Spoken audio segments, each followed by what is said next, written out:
Once again, usually I'm teacher Eric Official. We are going to study economics. Today lesson is about price mechanism. But today we mix English and our mother tongue, Kinyarwanda, so that to understand it better.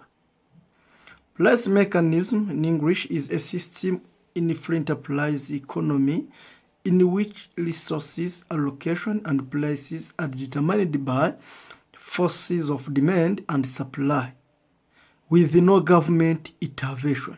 Meaning that here the force of demand and supply determine the price, but there is no force of government or there is no government interference.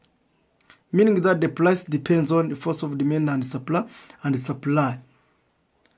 Mu Kinyarwanda bishatse kuvuga ngo price mechanism ni igiciro gishyirwaho muri free enterprise system, ariko ahantu usanga gishyirwaho n'ingufu z'aba suppliers ndetse n'aba demand, mu gihe nta ruhare rwa leta na ruke ruhari.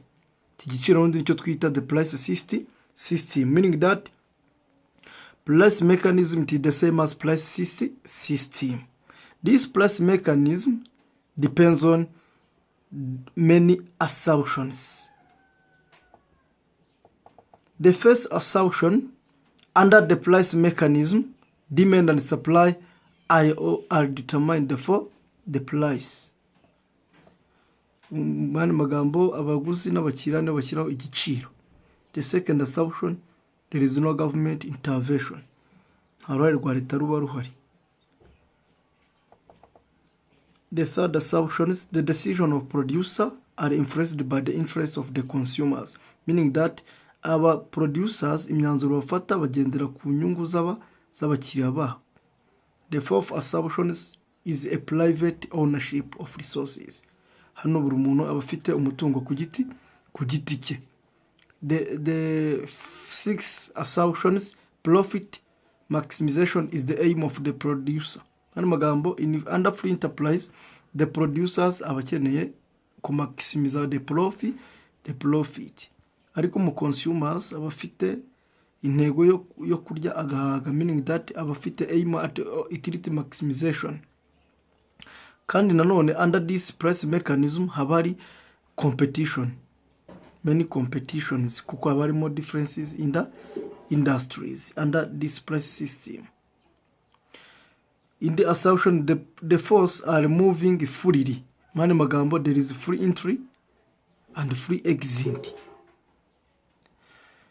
No ikindi, iyo abakiriya baruta abaguzi igiciro kirazamuka ku isoko, ariko iyo abaguzi baruta abakiriya igiciro kiragabanuka. Tugiye kubireba dukoresheje graph. By observing carefully this graph that show how the demand is exceed the suppliers, the price increases. When the suppliers exceed demand, the price decreases. Tuirebye neza, here on the vertical axis or y axis dufite price. Ku murongo uhagaze dufite price. Umurongo utambitse the horizontal dufite quantity on the x axis. On the x axis dufite quantity. Nkuko bisanzwe in market equilibrium, tuba dufite the price equilibrium and quantity equilibrium.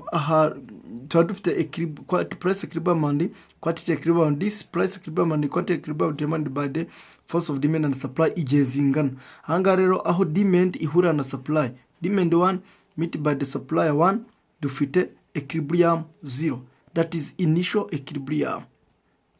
Ugana ino demand curve ya mbere izigahurira na supply curve ya mbere. Ahangaha no tuba dufite original equilibrium cyangwa se E0. Bahita badetermininga the price equilibrium and quantity equilibrium. The price equilibrium at price equilibrium initial or 0 and the quantity equilibrium 0. Ubwo ni PE0 and KE0. Assume that the demand increase while the supply costed. Reka tuvuge ko demand abakiriya biyongereye, ariko nono suppliers abaguzi bakaguma uko bari bameze. Ibi zato bituma the demand increase, the demand curve shifting ijya right from left to right, meaning that iyo demand yongere demand curve shifting. Here the demand curve shifting kuva kuri D1 ijya kuri D2. After shift of demand curve, it creates the other equilibrium, meaning that the equilibrium is expanded.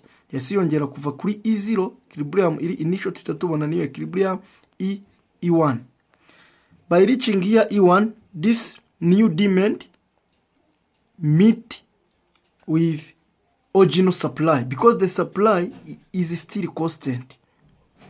Aza bigahurira anga demand ya kabiri irazigahura na supplier ya mbere bika creating indi new equilibrium. In new equilibrium bita ba determining the price. Here, due to the demand increase, the price, meaning that the demand is exceed the supply, the price equilibrium will be high, meaning that it will be increased. Here bamaze guranga kuri new equilibrium 1, the price was atayongera ive kuri PE0 izamukije kuri PE1. Another way, suppose that the supply increase while the demand constant. When the supply increase, demand constant, the supply increase it lead to the shift of supply curve from S1 to S2.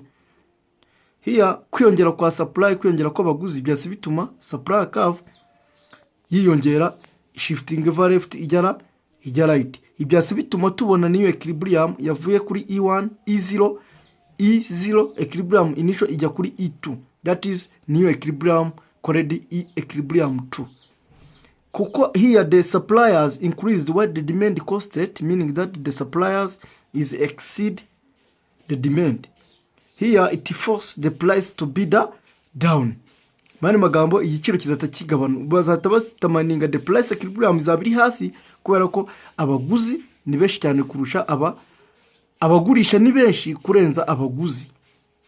Kandi abagurisha ari benshi kurenza abaguzi, igiciro kiragabanuka, nazata tubona the price equilibrium munsi ya kabiri 0 yo twita PE2. Igiciro ubwo price equilibrium yaganutse kuva kuri PE0 ijya kuri PE2 due to the increase in supply while the demand is constant. Here it is how the price in